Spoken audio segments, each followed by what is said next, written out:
En ce moment même, à des milliards de kilomètres de votre salon, une petite sonde de métal traverse un vide si profond qu'aucune lumière humaine ne peut l'éclairer. Mais ce que cette sonde a envoyé vers la Terre avant de s'éteindre a plongé les ingénieurs de la NASA dans un silence glacial. On nous dit souvent que l'espace est un désert, une étendue infinie de rien, ponctuée de quelques étoiles et de rochers flottants.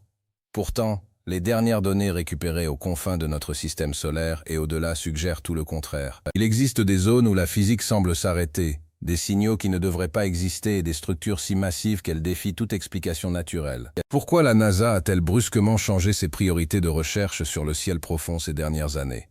Qu'ont-ils vu dans l'œil du télescope James Webb qui les a forcés à réviser leur manuel d'astrophysique en secret? Aujourd'hui, nous plongeons dans les dossiers les plus protégés de l'exploration spatiale pour découvrir ce qui se cache réellement aux frontières de l'univers, là où le vide commence à nous répondre. Préparez-vous, car ce que vous allez entendre change radicalement notre place dans le cosmos. Commençons par une anomalie que la science officielle peine à justifier, le grand attracteur.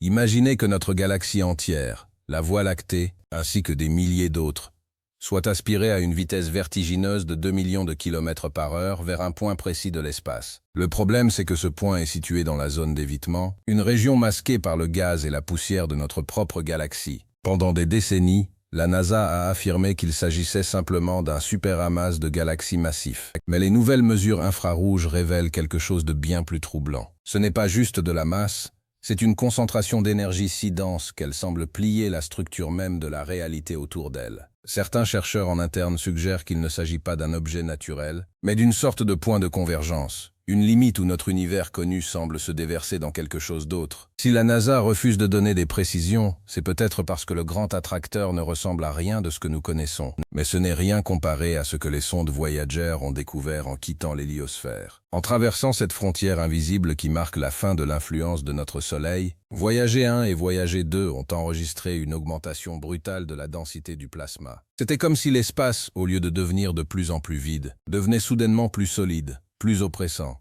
Plus étrange encore, les capteurs ont capté des sons, ou plutôt des fréquences radioélectriques, qui semblent organisées. Ce n'est pas le chaos habituel des ondes cosmiques. Certaines sources affirment que ces séquences ressemblent à des codes binaires répétitifs. La NASA a officiellement classé ces bruits comme des interactions de poussière cosmique. Mais pourquoi avoir attendu des mois avant de publier des extraits sonores lourdement filtrés? Aux confins de notre système, là où nous pensions trouver le repos, nous avons trouvé une activité que nous ne pouvons pas encore nommer. Parlons maintenant du télescope James Webb. Cet outil incroyable a été envoyé pour voir les premières lumières de l'univers, mais ce qu'il a trouvé dans les zones de vide absolu a terrifié les cosmologistes. Dans des régions de l'espace où il ne devrait y avoir absolument rien, Webb a détecté des structures géométriques massives qui n'émettent aucune chaleur mais bloquent la lumière des étoiles lointaines. On ne parle pas de planètes ou de nuages de gaz, mais de formes qui s'étendent sur des millions de kilomètres avec des angles droits parfaits. L'explication officielle parle de mirages gravitationnels ou de distorsions optiques dues aux lentilles du télescope. Pourtant, les ingénieurs qui s'occupent du traitement des images brutales rapportent des objets qui se déplacent de manière coordonnée à des vitesses impossibles pour des corps célestes naturels. Est-il possible que les confins de l'univers soient déjà occupés par des entités ou des technologies dont nous n'avons même pas le début d'une compréhension? L'un des secrets les plus gardés concerne l'anomalie de la zone de vide de Boötz. C'est une région de l'espace de 330 millions d'années-lumière de diamètre, qui est presque totalement vide de galaxies. Si l'univers est uniforme, il devrait y avoir environ 10 000 galaxies dans cette zone. On en a trouvé moins d'une centaine. Pourquoi un tel trou dans le tissu de l'univers? Certains astrophysiciens théoriques pensent que nous ne regardons pas un vide naturel, mais une zone de récolte. Une expansion technologique à une échelle galactique qui aurait consommé ou masqué toutes les étoiles de cette région. La NASA surveille cette zone avec une attention inhabituelle, détournant souvent des ressources d'autres missions pour pointer ses capteurs vers ce néant. Qu'est-ce qu'ils essayent de voir dans l'obscurité totale? Y a-t-il quelque chose qui nous observe depuis le vide le plus profond? Une autre découverte troublante concerne le fond diffus cosmologique, cette lueur résiduelle du Big Bang. En l'analysant avec une précision extrême, les scientifiques ont trouvé ce qu'ils appellent l'axe du mal. C'est une anomalie dans la répartition de la chaleur qui s'aligne parfaitement avec l'écliptique de notre propre système solaire. Statistiquement, c'est impossible.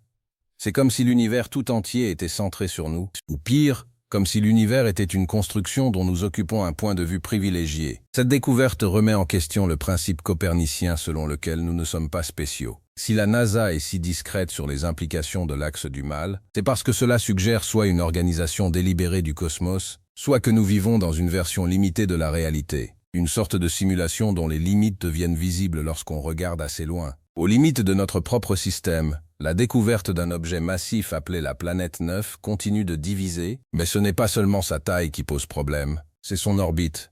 Elle influence les débris de la ceinture de Kuiper d'une manière qui suggère qu'elle n'est pas arrivée là naturellement. Certains chercheurs de la NASA ont proposé l'idée qu'il ne s'agit pas d'une planète, mais d'un trou noir primordial, une relique du début des temps capturée par notre gravité. Mais des fuites suggèrent une autre hypothèse, celle d'un objet artificiel dont la masse est si concentrée qu'il agit comme une encre pour notre système solaire. Pourquoi garderait-on une telle découverte sous silence?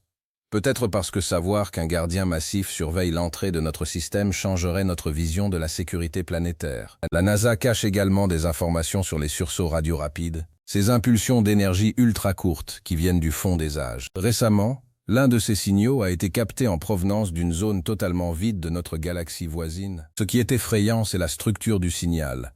Il ne s'agit pas d'une explosion aléatoire, mais d'une séquence mathématique complexe. C'est une transmission. Le problème, c'est que la source se déplace à une vitesse proche de celle de la lumière, non pas en s'éloignant de nous, mais en changeant brusquement de direction, ce qu'aucune étoile ou pulsar ne peut faire. La NASA a classé ces données sous le protocole de détection de signaux non naturels, ce qui signifie qu'il considère sérieusement l'origine artificielle. Il y a aussi la question de la matière noire. On nous dit que c'est une substance invisible qui tient les galaxies ensemble. Mais les dernières observations indiquent que la matière noire ne se comporte pas comme de la matière. Elle semble réagir à une volonté, ou du moins à un schéma organisé. Aux confins de l'univers, là où la lumière des premières étoiles commence à peine à nous parvenir, la matière noire semble former des filaments qui relient les galaxies entre elles, comme un immense système nerveux.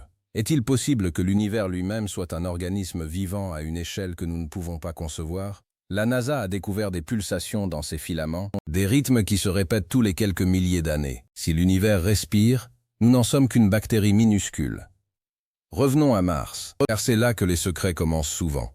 Bien que ce ne soient pas les confins de l'univers, les découvertes faites sur la planète rouge servent de base pour comprendre ce qui existe ailleurs. Les caméras du rover Perseverance ont capté des flashs lumineux dans l'atmosphère martienne qui ne sont ni des météores ni des éclairs. Ce sont des décharges d'énergie au sol, localisées dans des régions où la NASA a interdit tout survol à basse altitude. De plus, les archives de la mission Viking des années 70, récemment déclassifiées par des chercheurs indépendants, montrent des preuves de métabolisme dans le sol martien. Pourquoi nous dire aujourd'hui qu'on cherche toujours de la vie alors qu'ils ont des preuves depuis 40 ans?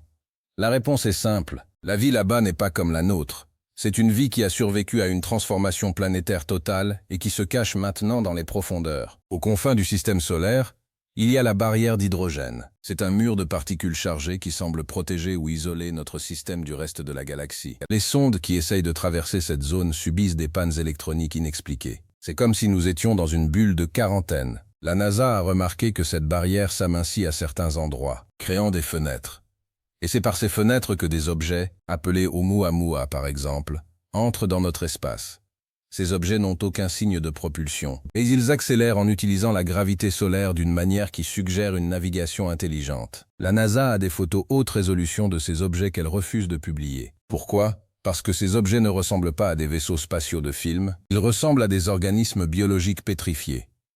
La question de la lune de Jupiter, Europe, est également centrale. Sous sa croûte de glace, il y a un océan plus vaste que tous ceux de la Terre réunis. La NASA a envoyé des sondes pour détecter des signatures chimiques, mais elles ont trouvé quelque chose de bien plus direct. Des sons, des chants ou des fréquences qui émanent des profondeurs de l'océan de glace. Ces sons changent en fonction de la position des autres lunes de Jupiter, comme s'il y avait une communication interplanétaire entre les lunes elles-mêmes. Ce que la NASA cache, c'est l'existence d'une biosphère complexe qui n'a pas besoin de soleil pour prospérer. Une vie basée sur l'énergie marémotrice et géothermique. Mais si cette vie est intelligente, comment interagira-t-elle avec nous? Plus loin encore, dans la constellation du Cygne, il y a l'étoile de Tabi. Cette étoile a des chutes de luminosité erratiques que les poussières ou les planètes ne peuvent pas expliquer. L'explication la plus probable, bien que la NASA évite de le dire trop fort, est la présence d'une mégastructure de Dyson, une sphère construite pour capturer l'énergie d'une étoile. Ce qui est secret, c'est que des signaux infrarouges très précis ont été captés en provenance de cette structure. Ce ne sont pas des messages de paix, ce sont des téléchargements de données massifs. La NASA possède des enregistrements de ces flux de données, mais ils sont cryptés d'une manière que nos ordinateurs quantiques commencent à peine à effleurer. Nous écoutons le réseau Internet d'une autre civilisation, et nous ne sommes pas invités à la conversation. Les trous noirs, eux aussi, cachent des mystères profonds. On nous dit que rien n'en sort. Pourtant, le télescope spatial Fermi a détecté des jets de rayons gamma expulsés par des trous noirs qui contiennent des informations structurées. Le physicien Stephen Hawking avait prédit que l'information n'était pas perdue, mais codée sur l'horizon des événements. La NASA a maintenant la preuve que les trous noirs ne sont pas des aspirateurs de matière, mais des processeurs. Ils recyclent la matière et l'information du cosmos. Certains documents suggèrent même que les trous noirs pourraient être liés entre eux par des micro-trous de verre, formant un système de transport instantané à travers l'univers. Si la NASA cache cela, c'est parce que la maîtrise de cette technologie rendrait nos moteurs actuels totalement obsolètes. L'étude des étoiles à neutrons a également révélé quelque chose d'incroyable. Ces restes d'étoiles effondrées sont si denses qu'une cuillère à café de leur matière pèserait des millions de tonnes. La NASA a observé que certaines de ces étoiles vibrent à des fréquences musicales parfaites. Ces pulsations agissent comme des horloges galactiques. Mais le plus étrange, c'est que ces fréquences changent de concert à travers toute la galaxie, comme si elles étaient synchronisées par un signal central. Qu'est-ce qui pourrait coordonner des objets séparés par des milliers d'années-lumière ? Il existe une force ou un réseau de communication que nous ne voyons pas, une sorte de Wi-Fi universel que la NASA étudie en secret depuis les années 90. En observant les confins de l'univers, la NASA a également remarqué que le temps lui-même ne semble pas s'écouler de la même manière partout. Dans certaines zones de vide intense, le temps semble accélérer ou ralentir sans raison apparente liée à la gravité. C'est comme si l'univers avait des poches où la réalité est moins stable. Des sondes envoyées vers ces zones ont renvoyé des données montrant qu'elles vieillissaient techniquement plus vite que prévu par les lois de la relativité. Ces anomalies temporelles pourraient être des fissures dans notre dimension, des portes vers d'autres réalités.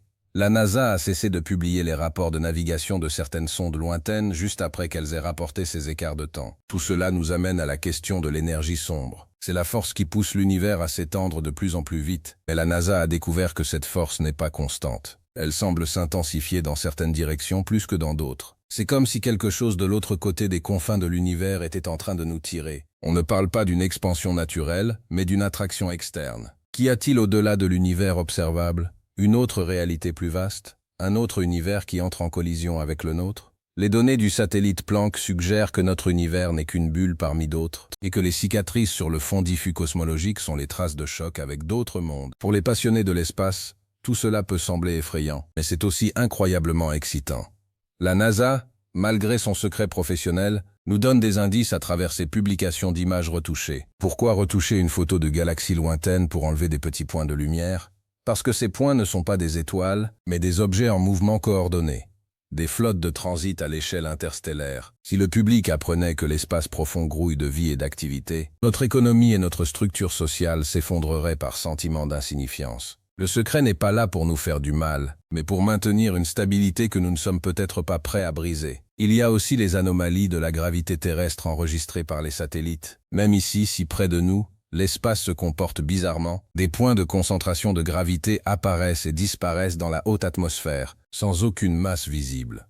La NASA appelle cela des perturbations transitoires. Mais ces perturbations s'alignent souvent avec des positions précises des planètes extérieures. Il existe une mécanique céleste beaucoup plus complexe que la simple orbite de Newton. Une forme de résonance qui relie la Terre aux confins de l'univers. C'est comme si nous étions câblés au cosmos d'une manière biologique. Parlons de la Station spatiale internationale. Bien qu'elle soit très proche de nous, les astronautes y rapportent souvent des phénomènes visuels étranges lorsqu'ils regardent vers l'espace profond. Des lumières qui s'assemblent en motifs complexes avant de disparaître à des vitesses subatomiques. Ces témoignages sont systématiquement classés confidentiels, et les astronautes sont débriefés par des psychologues militaires. La NASA veut s'assurer que l'idée d'un espace vide et stérile reste la norme dans l'esprit du public. Pourtant, ceux qui sont allés là-haut savent.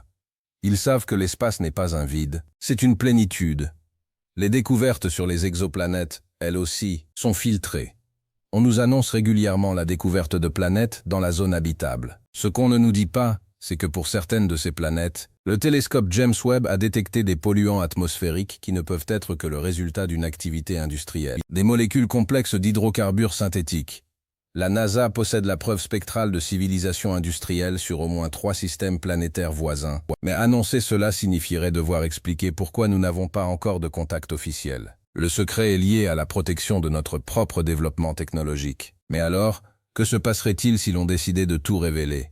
Si la NASA ouvrait ses archives sur les confins de l'univers demain matin, nous découvririons que nous sommes au milieu d'un écosystème cosmique foisonnant. Nous comprendrions que le vide n'existe pas, que l'énergie sombre est peut-être une forme de conscience universelle et que les trous noirs sont les portes de notre prochaine évolution. Nous verrions que les limites de notre système solaire sont surveillées et que notre avancée technologique est observée avec une patience millénaire. Ce secret que la NASA protège, c'est l'évidence que l'univers n'est pas un hasard froid, mais une construction magnifique et habitée.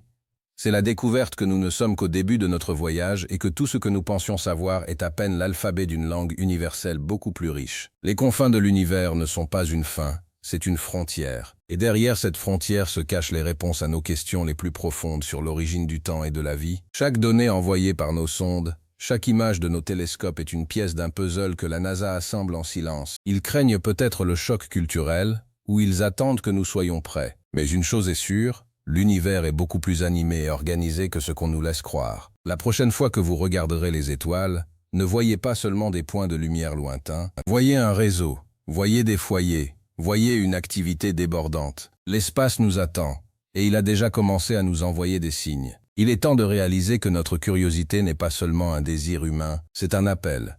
Nous sommes programmés pour explorer, pour comprendre ce qui se cache au-delà de l'horizon. La NASA ne pourra pas garder ses secrets éternellement, car plus nous levons les yeux, plus nous voyons par nous-mêmes. Les confins de l'univers se rapprochent chaque jour grâce à notre volonté de savoir, et ce que nous y trouverons, ce sera nous-mêmes, mais en plus grand, en plus vaste, en plus connecté. La vérité sur l'espace profond est la plus grande aventure de l'humanité. Elle nous oblige à repenser nos conflits, nos peurs et nos espoirs. Si nous faisons partie d'un tout tellement immense et structuré, nos petites querelles terrestres perdent tout leur sens. Peut-être est-ce là le véritable secret, celui qui pourrait nous sauver nous-mêmes si nous l'acceptions. L'univers est une symphonie, et nous sommes à peine en train d'apprendre les premières notes. Mais la mélodie est là, elle vibre dans chaque atome de notre corps, venant des zones les plus lointaines du cosmos. En fin de compte, l'espace ne nous rejette pas, il nous invite. Les défis technologiques pour l'atteindre sont immenses, mais notre esprit est déjà là-bas.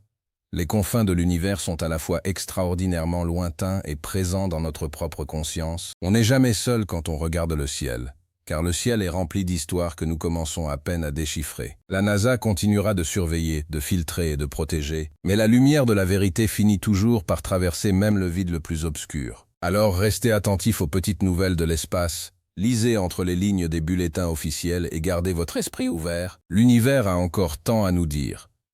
Ce que nous avons découvert aux confins n'est que le prologue d'une histoire qui s'étend sur des milliards d'années et des trilliards de kilomètres. Et vous faites partie de cette histoire.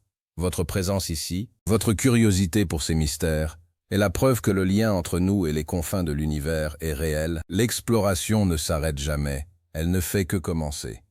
Chaque découverte, même si elle est cachée, nous rapproche de cet instant où le voile se lèvera pour de bon. Et ce jour-là, nous ne verrons pas un univers étranger, mais notre véritable maison.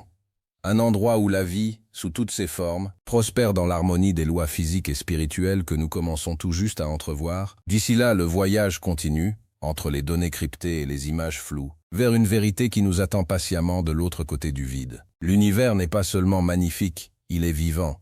Et nous sommes sur le point de le découvrir officiellement. Ce secret, une fois révélé, ne sera pas une fin, mais une nouvelle naissance pour notre civilisation. Nous passerons de l'âge de l'isolement planétaire à celui de la citoyenneté cosmique. Les barrières tomberont, les énergies nouvelles remplaceront les anciennes, et notre vision du possible sera décuplée. C'est ce futur que la NASA prépare, avec prudence, en attendant que nous puissions supporter le poids de cette révélation. Le cosmos est patient. Il a tout le temps du monde, mais nous avons la passion et l'audace, et c'est ce qui nous mènera finalement jusqu'aux confins les plus lointains, là où le secret n'en sera plus un. N'oubliez pas que chaque étoile que vous voyez a peut-être quelqu'un qui, de l'autre côté, regarde dans votre direction et se pose les mêmes questions. Nous sommes connectés par le simple fait d'exister dans la même réalité. Le secret des confins, c'est que nous n'avons jamais été seuls, jamais été abandonnés et jamais été limités par autre chose que notre propre perception. L'univers nous aime, à sa manière imposante et mystérieuse, et il a prévu de grandes choses pour la petite graine de conscience que nous représentons. Le meilleur reste à découvrir, et cela se passera là-bas, parmi les lumières éternelles du grand vide. L'astronomie est le langage de l'espoir. Même dans l'obscurité la plus totale, on cherche une lueur. Et cette lueur est toujours là. Elle nous attend aux confins de l'univers, prête à nous transformer. Gardez les yeux ouverts, car le secret est sur le point d'éclater. Et quand cela arrivera, ce sera la lumière la plus brillante que nous ayons jamais vue. Bienvenue dans l'univers réel, celui que la NASA commence à peine à nous murmurer. C'est votre univers, et votre voyage commence maintenant.